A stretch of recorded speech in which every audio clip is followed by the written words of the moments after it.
찬송가 458장 네 마음에 슬픔이 가득할 때 찬송하심으로 9월 30일 새벽 예배 시작하겠습니다.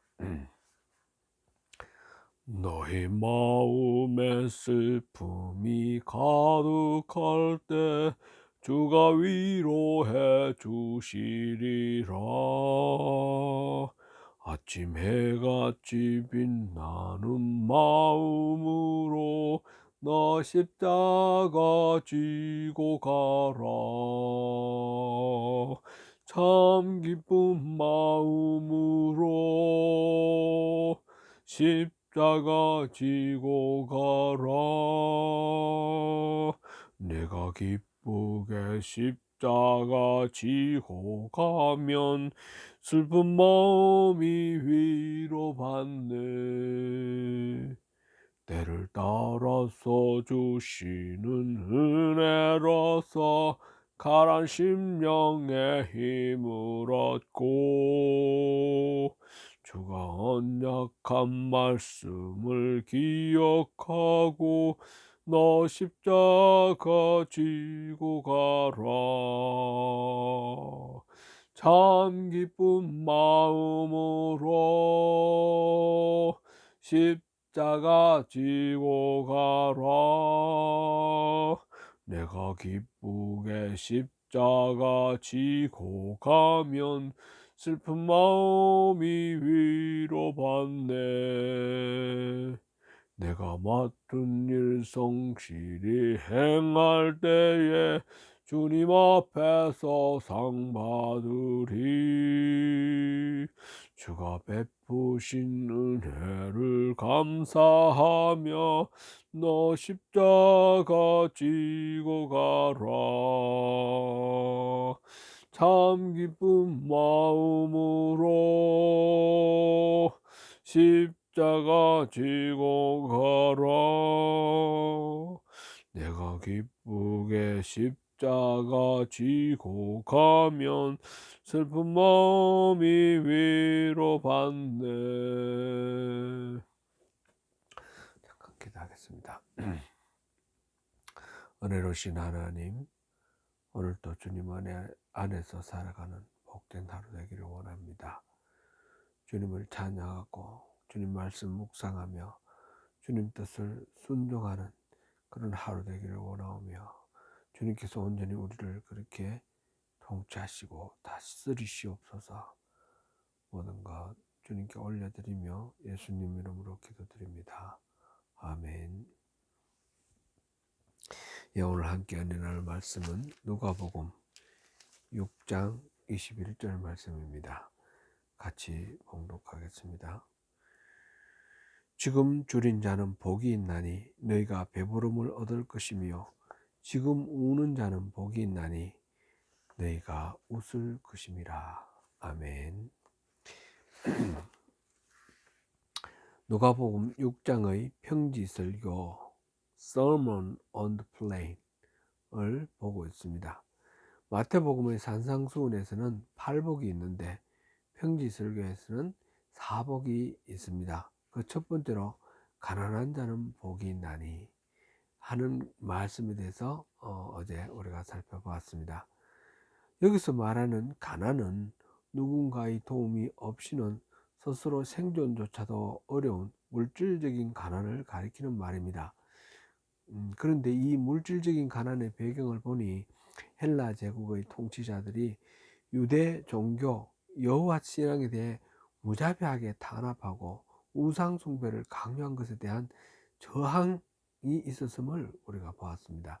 그러므로 가난한 자란 신앙의 지조를 지키기 위해서 물질적인 풍요를 포기한 사람을 가리키는 말이었습니다. 주님은 가난하기 때문에 복이 있다고 말씀하시는 것이 아니라 하나님의 뜻을 따르기 위해 모든 것을 잃어버렸기 때문에 복이 있다라고 말씀하시는 것입니다. 한편 세상적인 가치관도 그렇지만 이른바 번영신학이라고 하여 교회에 나가면 복을 받는다는 가르침도 있습니다. 그러나 예수님은 하나님과 재물을 겸하여 섬길 수 없다라고 말씀하셨습니다.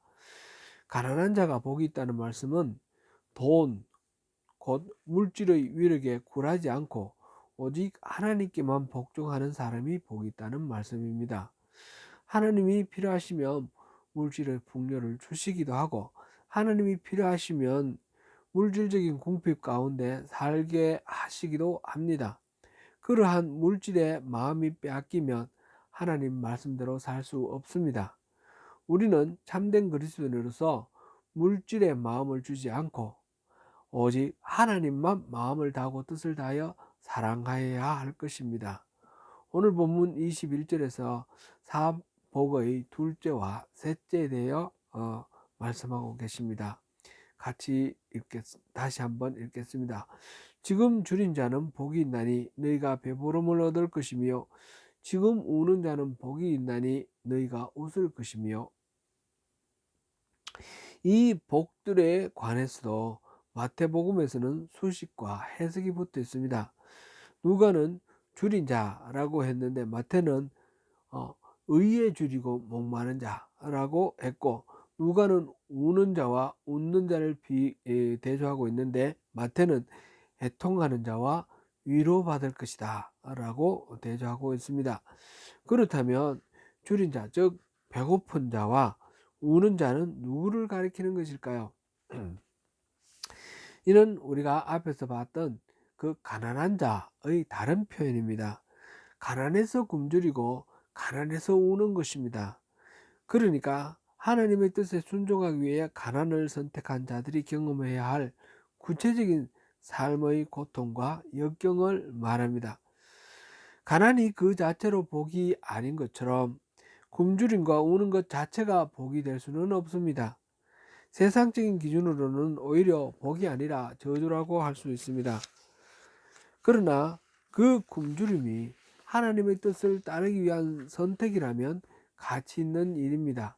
왜냐하면 이 세상에서의 굶주림은 오래가지 않기 때문입니다. 우리나라의 독립운동사에 커다란 발자취를 남긴 우당 이회영 선생이라는 분이 계십니다. 이회영 선생의 형제가 7형제인데 나라가 망하고 국권을 빼앗기자 전 재산을 팔아 온 가족 60여 명이 함께 만주로 망명하였습니다.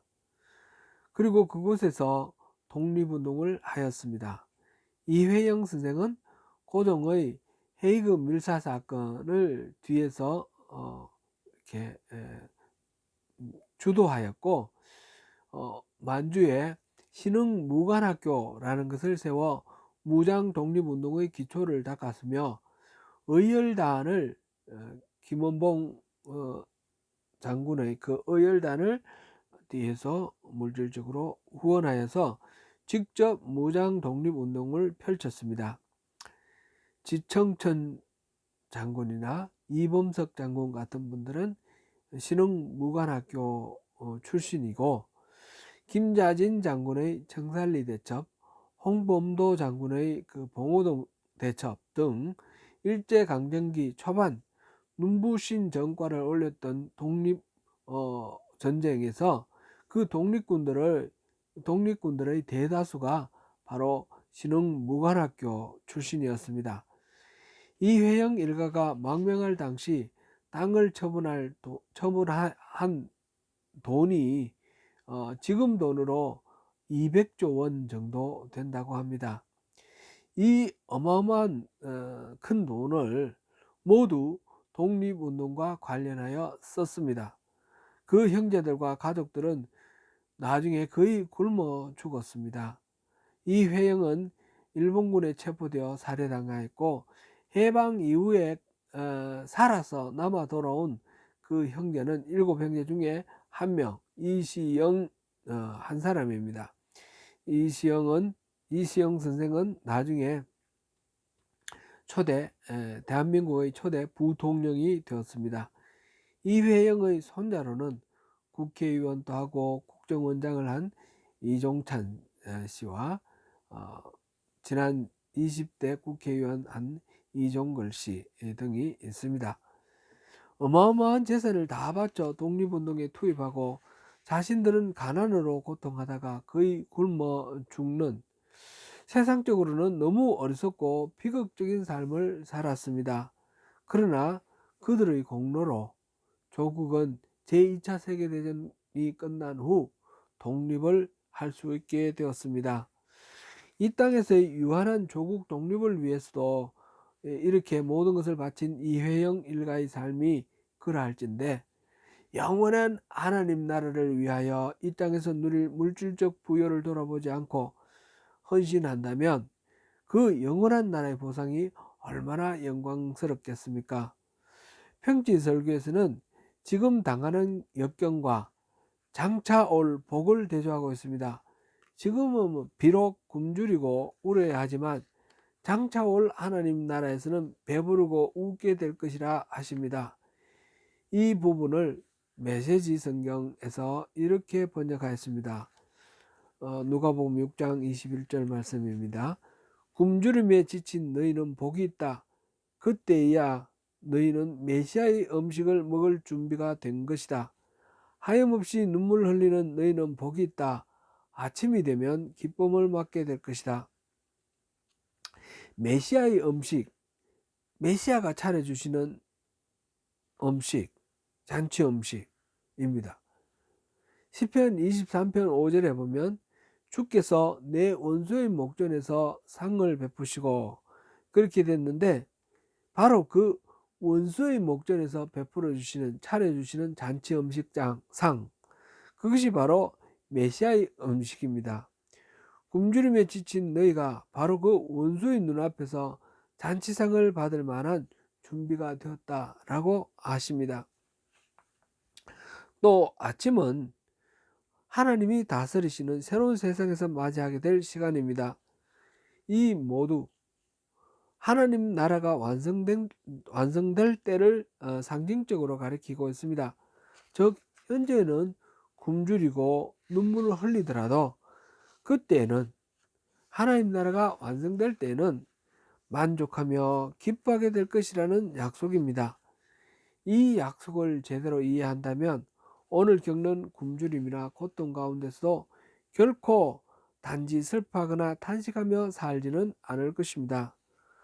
빌립보서 4장 11절에서 13절에서 바울이 말하는 바를 보겠습니다. 내가 궁핍함으로 말하는 것이 아니니라. 어떠한 형편에든지 나는 자족하기를 배웠노니 나는 비천에 처할 줄도 알고 풍부에 처할 줄도 알아. 모든 일 곧 배부름과 배고픔과 풍부와 궁핍에도 처할 줄 아는 일체의 비결을 배웠노라. 내게 능력 주시는 자 안에서 내가 모든 것을 할 수 있느니라. 명문 가문의 자제로 위대한 학벌을 가진 전도가 양양하던 바울은 다메섹으로 가는 그 길에서 예수님을 만났습니다. 그리고 그동안 쌓아왔던 모든 기득권과 풍요로움, 안전함을 다 포기하였습니다. 주님의 사도로서 세상에서 감당할 사명을 위하여 불편하고 공고한 삶을 살기 시작했습니다. 그러나 바울 사도는 그러한 삶을 결코 불행하게 여기지 않았습니다. 그 삶에서 오직 자족의 비결 일체를 배웠다라고 말하고 있습니다.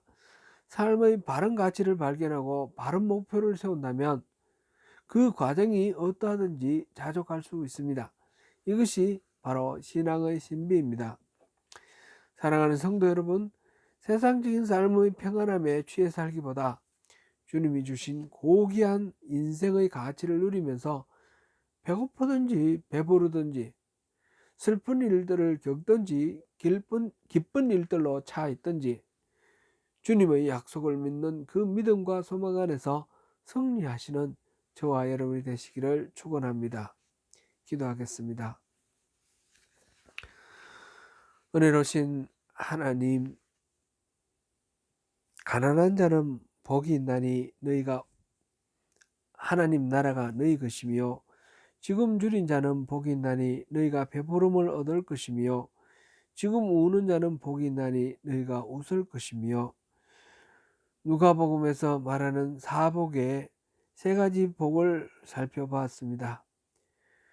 가난하고 또 고통하며 줄이며 또 슬픈 일들로 가득 차서 늘 눈물 짓는 그런 험악한 인생일지라도 우리가 하나님께서 베풀어 주시는 그 은혜 안에서 하나님이 가치롭게 여기시고 하나님이 귀하게 여기시는 그 사명을 받들어서 그 길을 달려간다면 우리가 그 속에서 비록 굶주리고 눈물 흘리는 일들이 있을지라도 참된 기쁨과 평강 속에서 승리를 이미 주님께서 이루셨음을 믿으며 승리를 구가하고 개선 행진 대열에서 우리 스스로를 발견하게 될 것입니다.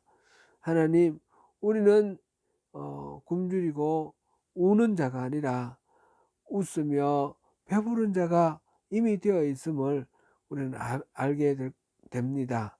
그러므로 바울 사도가 말한 것처럼 가난할 때든지 부할 때든지 풍부할 때든지 빈곤할 때든지 일체의 모든 일들에 자족할 수 있는 비결을 배웠다 했습니다.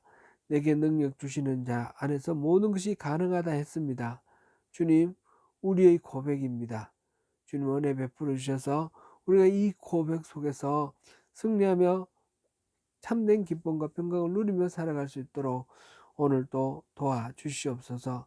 비록 힘들고 어려운 그런 상황이지만 주님 주시는 평강과 기쁨을 누리며 승리의 삶을 살아가기를 원합니다. 함께하여 주시기를 간절히 원하며 예수님 이름으로 기도드립니다. 아멘. 더 깊은 기도와 또 묵상으로 오늘 하루도 승리하시기를 축원합니다.